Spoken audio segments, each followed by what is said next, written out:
नमस्कार दर्शकों, बात आज की चैनल के कार्यक्रम खबरदार खबरों में आपका स्वागत है। मैं हूं निपुण भार्गव और पेश है आज की खबरदार खबरें।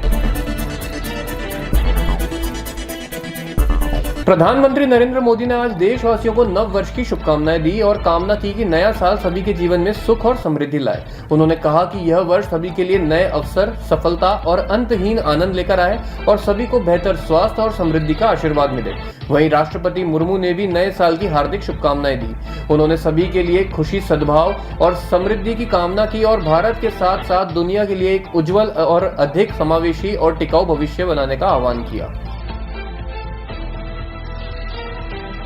महाराष्ट्र आतंकवाद विरोधी दस्ते एटीएस ने भारत में अवैध रूप से प्रवेश करने और बिना उचित दस्तावेजों के देश में रहने के आरोप में बांग्लादेश के 9 नागरिकों को गिरफ्तार किया है। पुलिस के एक आला अधिकारी ने बताया कि दिसंबर में विशेष अभियान के तहत 19 मामलों में अब तक 43 बांग्लादेश के नागरिकों को गिरफ्तार किया जा चुका है। अधिकारी ने बताया कि आरोपियों ने जाली दस्तावेजों का इस्तेमाल कर आधार कार्ड बनाए हुए थे। आम आदमी पार्टी के राष्ट्रीय संयोजक अरविंद केजरीवाल द्वारा पुजारी ग्रंथि सम्मान योजना के तहत मंदिर के पुजारियों को 18,000 रुपए प्रति माह मानदेय देने को भाजपा ने चुनावी हथकंडा बताया। भाजपा ने कहा कि पिछले 10 सालों से उन्हें ब्राह्मणों की याद नहीं आई। उन्होंने कहा कि आम आदमी पार्टी की सारी घोषणाएं झूठी हैं और पंजाब में भी उनकी सरकार है, लेकिन वहां उन्होंने एक भी पैसा नहीं दिया। 18,000 रुपए क्या, वो 18 पैसे नहीं देंगे। भाजपा सांसद बांसुरी स्वराज ने भी केजरीवाल की आलोचना करते हुए कहा कि इस योजना का उद्देश्य आगामी चुनाव से पहले मतदाताओं को खुश करना है। नए साल के आगाज के साथ ही पूरा उत्तर भारत प्रचंड शीतलहर की चपेट में आ गया है। पहाड़ी राज्यों में बर्फबारी हो रही है तो मैदानी इलाकों में ठंडी हवाओं और गिरते तापमान ने गलन बढ़ा दी है। साथ ही कश्मीर में भी शीतलहर और तेज हो गई है। वहीं आने वाले दिनों में हल्की से मध्यम बर्फबारी का पूर्वानुमान भी व्यक्त किया गया है। राजस्थान के कुछ हिस्सों के साथ ही पड़ोसी राज्यों हरियाणा और पंजाब में भी कड़ाके की ठंड जारी है।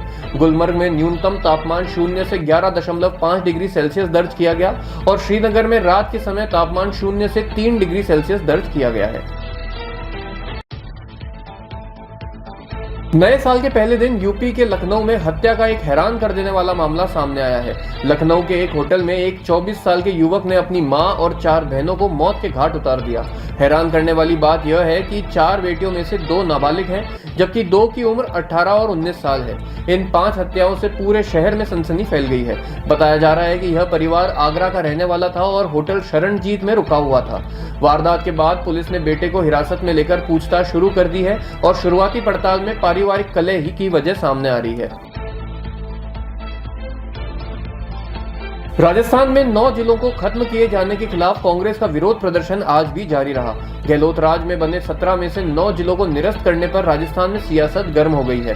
प्रदर्शन के आज चौथे दिन नीमका थाना में प्रदर्शनकारियों ने भूख हड़ताल शुरू कर दी है, जबकि अनूपगढ़ में अनिश्चितकालीन बंद का आह्वान किया गया है। नीमका थाना में प्रदर्शनकारियों ने जिला अधिकारी कार्यालय के बाहर धरना दिया और टायर जलाकर नीमका थाना को जिला का दर्जा बहाल करने की मांग रखी। संभल में जामा मस्जिद पास के पास निर्माणाधीन पुलिस चौकी को लेकर विवाद जारी है। एआईएमआईएम प्रमुख ओवैसी ने इसे वक्फ की जमीन बताते हुए आपत्ति जताई है। उन्होंने कहा कि यह जमीन वक्फ की है, जैसा कि रिकॉर्ड में दर्ज है। साथ ही उन्होंने प्राचीन स्मारक अधिनियम के तहत संरक्षित स्मारकों के पास निर्माण कार्य प्रतिबंधित है, इसका भी उल्लेख किया। वहीं प्रशासन ने जमीन को नगर पालिका की संपत्ति करार दिया है। इससे दोनों पक्षों के तर्कों के बाद स्थानीय स्तर पर बहस छिड़ गई है। गुजरात के बनासकांठा में अंबाजी के पास आज सुबह एक लग्जरी बस, कार और जीप के बीच भयंकर टक्कर हो गई। टक्कर के बाद जीप पलटते हुए 10 फीट नीचे गहरे खेत में जा गिरी। वहीं कार सड़क पर ही पलट गई है। इस हादसे में करीब 38 लोग घायल हो गए हैं। बताया गया है कि ये सभी अंबाजी के दर्शन कर लौट रहे थे। जिस जगह पर यह हादसा हुआ वह दुर्घटना का हॉटस्पॉट माना जाता है। पिछले साल 7 अक्टूबर को ही यहाँ पर एक हादसे में 4 लोगों की मौत हुई थी।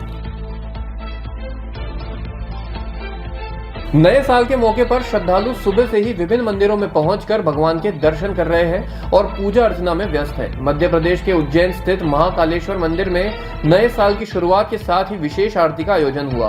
तड़के सुबह से ही श्रद्धालुओं की भारी भीड़ जुटी। वहीं अयोध्या में रामलला में सुबह 3 बजे से भक्तों की लाइन लगी हुई थी।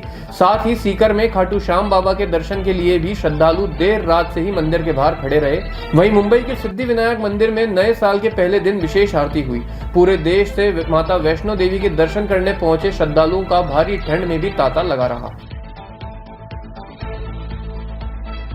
कांग्रेस नेता सुखजिंदर सिंह रंधावा ने केजरीवाल पर आरोप लगाते हुए कहा कि उन्होंने कहा था कि पंजाब में महिलाओं को 1000 रुपए देंगे जो वो 3 साल में नहीं दे पाए। अगर केजरीवाल ईमानदार हैं तो उन्हें 2100 रुपए देने चाहिए।